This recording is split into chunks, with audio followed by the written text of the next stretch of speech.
Hello guys! Welcome back to my gaming channel. Ako si Kuya Pato at tayo ngayon ay maglalaro ng Roblox Spray Paint. Magde-design nga tayo dito guys ng magiging background ng magiging page natin. So ang kagandahan nito guys, makakapag-design tayo ng mga virtual graphic na hindi natin kailangan dungisan yung mga wall sa labas. Kasi alam niyo naman, bawal yung vandalism sa labas guys. Dito, kahit anong design pwede natin gawin. Huwag lang yung mga bad words tsaka may mga pinagbabawal ng drawing. Alam nyo na yun guys. At para hindi naman kayo maboard habang nag-spray paint ako dito, magkukwento ko guys kung paano ako natuto sa arts. Sa totoo lang, namulat ako sa larangan ng arts nung kinder pa lang ako. Yung teacher ko kasi nung kinder ako, sobrang galing talaga mag-drawing guys. Manghang-mangha ako guys kung gaano siya kagaling mag-drawing. Nagdo-drawing siya ng apples, orange, eggplant, atis, bola, at kung ano-ano pa.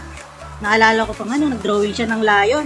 Tapos nag-print siya sa bond paper. Tapos kinulayan namin ng watercolor. Ang saya-saya talaga. Ginagaya ko lang naman kung paano siya mag-drawing. Kaya ako natuto. Then, nung nag-grade 1 na ako, pinag-drawing kami ng teacher namin sa blackboard. Sa harap ng mga classmates ko, stickman nga lang pinapadrawing niya sa amin. Kaso bilang bida sa kwentong ito, nag-drawing ako ng stickman na may damit. Ang di ko alam, napabilib ko na pala yung teacher ko. Kaya ipinagmalaki niya ako sa mga classmates ko. Tapos, hindi ko alam na meron pala akong isang classmate na magaling din mag-drawing. Nagsumbong ata siya sa nanay niya. Kaya naman kinabukasan, bigla kaming pinapunta sa harapan. Tapos bigla kaming pinag-drawing ng pusa. Like what? Pusa? I'm not prepared guys. Hindi pa ako na-expose sa cat arts. Kaya ayun, naging first embarrassing moment ko yun as an artist. Pero sa edad ko na yun, pakils ako guys. Ang mahalaga sa akin nung recess at oras ng uwian. Naaalala ko nga rin nung grade 3 kami. Meron kaming foundation day na taon-taon ginaganap. At lahat ng grades doon ay nagpa-participate. Tapos pinagawa kami ng maskara para maging costume namin sa mga performance na gagawin namin. So gumawa ako ng maskarang pusa. Tapos kinat ko yung folder at nilagyan ko ng goma sa magkabilang side para isasabit ko sa yung tenga. Tapos pinalad naman, napili yung gawa ko. Tapos pinagawa sa lahat ng grade 3 students yung maskarang yun, nakagaya ng ginawa ko. So ginawa nilang template yung maskara na gawa ko para bakatin yung mga folders nila at makagawa sila ng maskara kagaya ng ginawa ko. Nakaka-proud niya kasi nakikita ko na kapwa mga estudyante ko suot yung maskarang dinisenyo ko.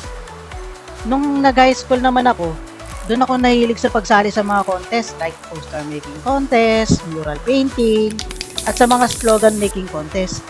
Minsan nga, nakakasungkit din ng panalo. Lalo nang isang beses na sumali ako tapos wala akong naging kalaban. Natuto akong gumamit ng mga crayon pastel hanggat na master ko yung pagkukulay na may blending at malinis na output. Pinalad din akong makapag-mural paint sa mismong pader ng school namin. Sayang lang kasi wala akong picture nun. Di pa kasi uso yung cellphone nung time na yun eh. Sayang. Kaya naman nung magka-college na ako, pangarap ko talagang i-enhance pa yung talent ko at kumuha ng kursong fine arts. Pero dahil hindi ko rin alam kung ano magiging future ko, sumunod na lang ako sa parents ko kung anong gusto nilang course para sa akin. Di ko man na ipagpatuloy ang aking karir sa pagiging artist, wala naman akong pinagsisisihan.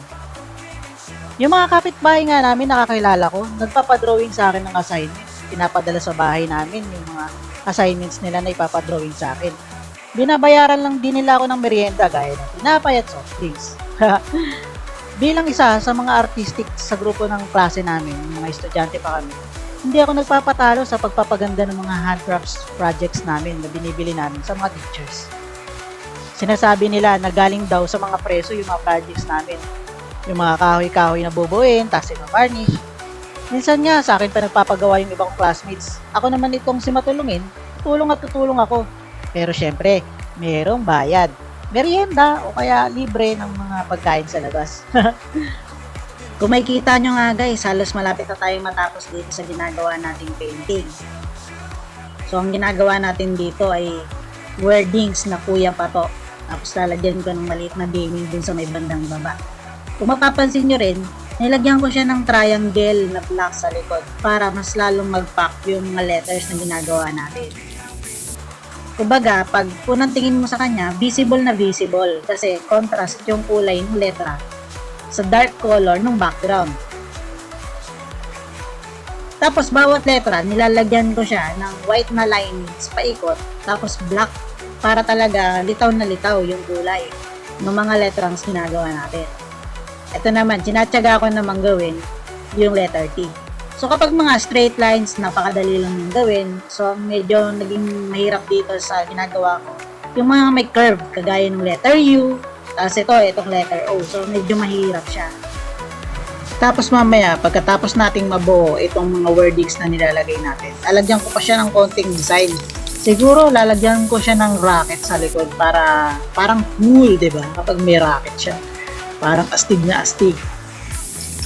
So, syempre, sa arts, kailangan matyaga ka. Kasi usually, kung matyaga ka at matagal mong ginawa ng art, mas maganda yung kinalalabasan niya kaysa yung minamadali mo siya.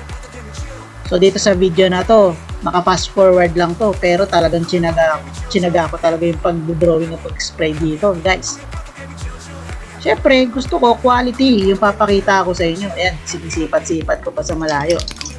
Kagaya niyan, na-off at on din yung mga layers para makita niyo yung mga drawing, yung mga art na gawa niyo. At mako-correct niyo kung gusto niyo i-correct yung likod na layer o yung front na layer. So, dito naglagay ako ng mga spot-spot. Kunyari, ano siya, makakalat yung spray natin. Yan lang, para medyo abstract, guys. So, ida-dark ko pa to lalo para lalong mag-pop up yung letters. Kita nyo naman. 'Di ba? Yan. Gusto ko parang ano siya eh. Naka-wash siya eh. Parang kalat-kalat yung mga kulay-kulay. Para astig, 'di ba? Parang natural na spray talaga siya, guys. Yan. Dagdagan pa natin ng mga white na spray. So, yun. Yung layer 1, yun yung background natin. So, yung layer 2, itong letra naman. So, ni-retouch ko rin yung mga part na parang hindi masyadong